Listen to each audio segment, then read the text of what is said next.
Greetings, fellow Americans. Welcome to Fireside Chat, State of Our Nation. I am your host, Susanna Tanner, candidate for House of Representatives 2026 and President 2028. We're going to talk about healthcare in our prison systems today. Here to talk with me about this is my special guest, Katie Kunhausen. Yes.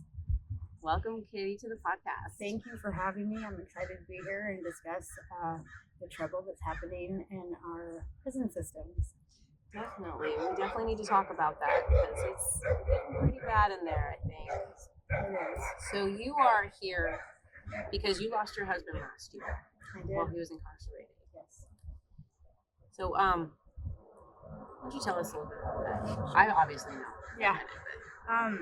Alex was incarcerated in Walla Walla at WSP, and he became ill, and he kited about his illness and said that he was sick, and they ran 2 tests on him, mouth swabs for thrush, strep throat, and endocarditis. He did die of endocarditis, but he did not have endocarditis at the time of the test. Both tests came back negative, and he was never tested for anything again, and his health just continued to decline. Yeah, that is really, really difficult to deal with. Honestly. Yeah, and by the time they found Alex in his cell, they then tested his white blood cell count, which was 24,000. And a normal white blood cell count should be 4,000. And he was taken to the hospital eventually, and which was Sunday evening. They took him to the hospital, and Wednesday, the 24th of April, at 7:18 in the morning, he died. So the levels that you're talking about normally are really low. That's our white blood cell count. Right.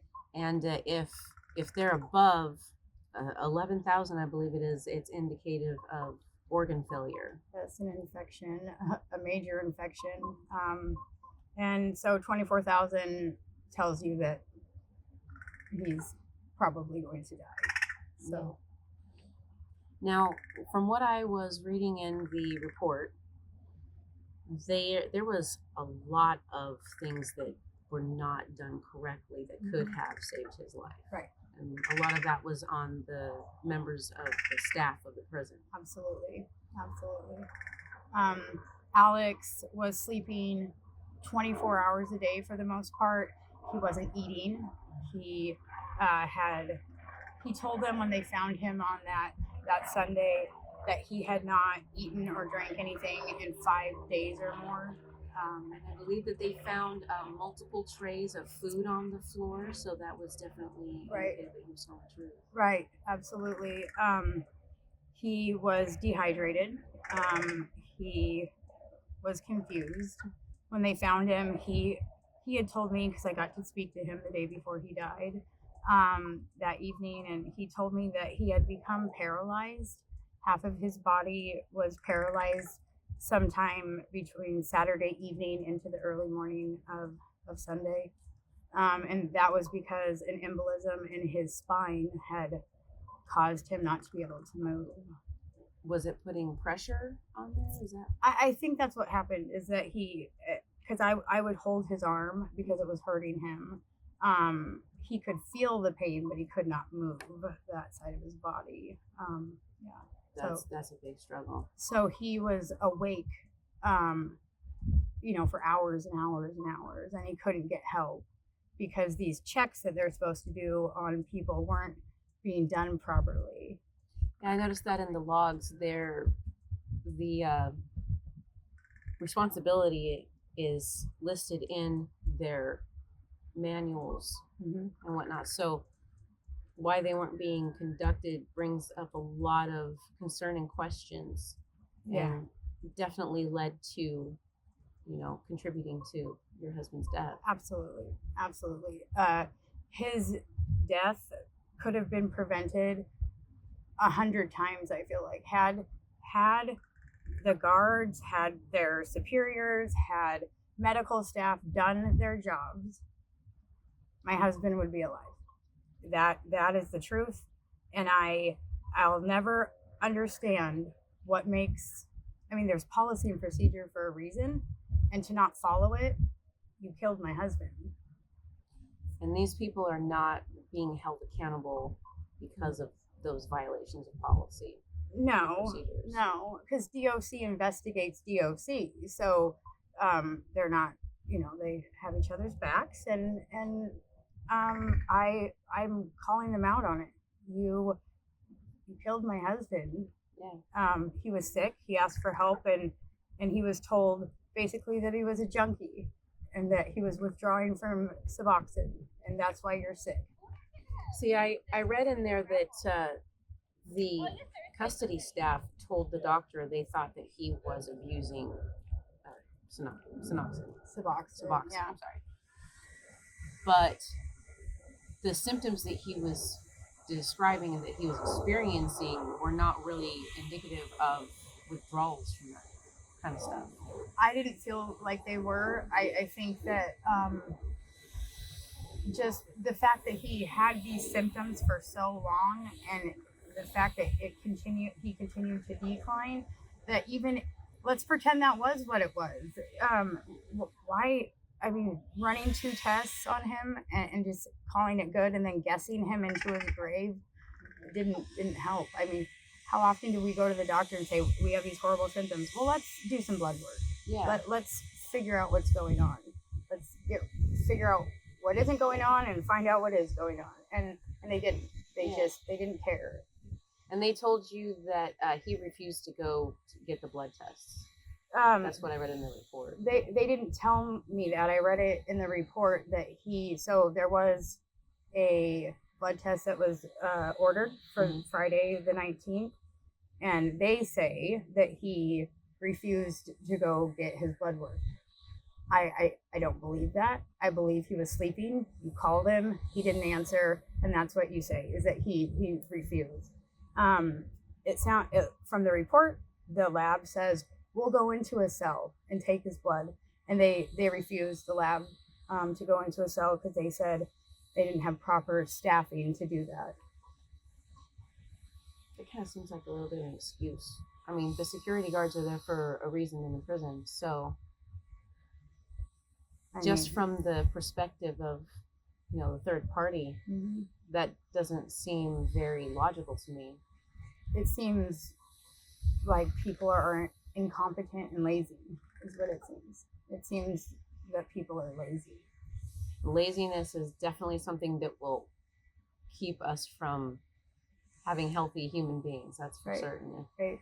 And it's important for us to take care of our people who are incarcerated, because just because they've done stupid stuff to get themselves locked up doesn't mean they don't have the right to life. Right. And medical care means the right to life, even if you're going through addiction. Right, absolutely. My husband was sentenced to 17 months in prison. He was going to serve 11 of those months, and they gave him a life sentence. That is really, really, really awful. Yeah, I think that I can read these reports and I can look at them, and I'm not a medical, in medicine or medical, but I can see that how these things are wrong, and policy and procedure for DOC says that if someone refuses medical treatment or lab work, that a doctor has to go in and explain. Medical staff has to say, hey, by doing this, this is what can happen. Now sign this piece of paper. Wasn't done. That wasn't done. So these things are occurring all over the United States. These deaths are occurring. Absolutely. I was actually reading that Louisiana has a 47.5% mortality rate in prison. Yeah. That's pretty high. Our state is not that high, but any mortality in prison is really a failure of the system, in my view. You're not protecting that person's right to life. You're not protecting that person's right to be healthy. Right. And to at least try to help them overcome addiction. Right. Because that is part of health. Absolutely. And Alex told them that he was struggling. He told them what he was doing, and they didn't offer him help. They did nothing. It's not, it looks like from the report that they just changed his medication, increased his Suboxone, and then I think they changed him onto one other medication. They switched a medication on him. I think that they gave him, because they had tested him for thrush in his mouth, and he didn't have it. Even the report says that the doctor doubted that he had thrush, but they gave him nystatin for thrush anyway, and he took it, and it caused him to throw up. I mean, nystatin is not an antibiotic, so he threw up and he didn't take it anymore, and he had asked for something else. Yeah, I read that in the report as well. So there's definitely a lot of solutions that we can come up with for these things. I was reading the 2024 report to our state Congress about this, and they do bring up a lot of suggestions. But the problem is, how are we going to get the prisons all across the board to start really going along with what we're passing as laws, getting them to, not be lazy about their jobs and holding them accountable. Follow policy and procedure. Yeah. I think that's your, if I remember correctly, you were talking, you want to get some of the laws changed so that they are held accountable through investigation, through the legal process. Yeah. And get the people who are going to be lazy about their jobs out of the system so that we can get people in there who are going to care about them. Right. There isn't a law that protects the incarcerated individual at all.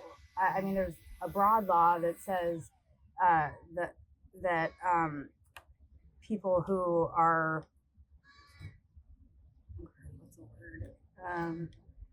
the vulnerable individual. So that could be the incarcerated population, but really, what needs to be done is a law be created that says that people are going to be accountable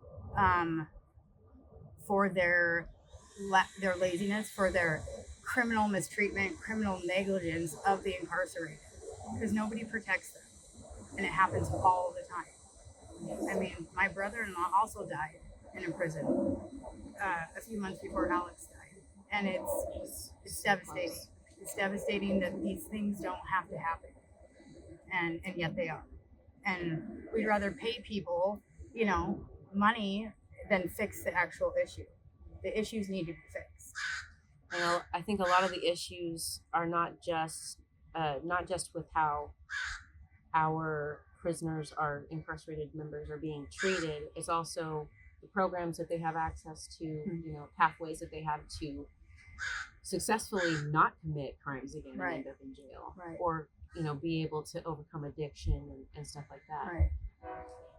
So if you would like to, you are welcome to make a statement to our Congress members. Okay. I'm tired of seeing people die. My husband died from criminal negligence and criminal mistreatment by the staff at WSP. We have to stop this behavior. There's policy and procedure for a reason, and nobody's following it. I am asking that we get together and fix this problem, that Alex's life and his death matter for the future, and that he can create positive change through his death. I'm asking for us to be able to sit down and talk about it and get together and have unity on it. We may not always agree, but we can agree that people don't deserve to die. I think that means protecting our incarcerated individuals' rights by making sure that it's added to our state legislation, our laws, and making sure that people follow those and holding those people accountable for not doing their job and not protecting the right to life. Yes, I agree. I couldn't agree more, and I just want people to hear what's happening, because it's happening to everyone. Somebody knows somebody across the United States where this has happened to them, and I'm going to change it through Alex's death. I'm going to fix this somehow, some way. I am I'm gonna do it. Well, I'm definitely going to try to help you as best as I can. Thank you. You're very welcome. Need all the help I can get. Don't we all? I'm telling you. Well, thank you very much today for joining me, Katie. Yes. I appreciate it, and we're gonna bring more awareness to this issue because it is definitely devastating to have to lose a loved one whenever it could have been prevented. Absolutely. Thank you for having me. I appreciate it so much. You're very welcome. That is all we have for today, folks. Thank you for your time, and may our path lead to peace and prosperity.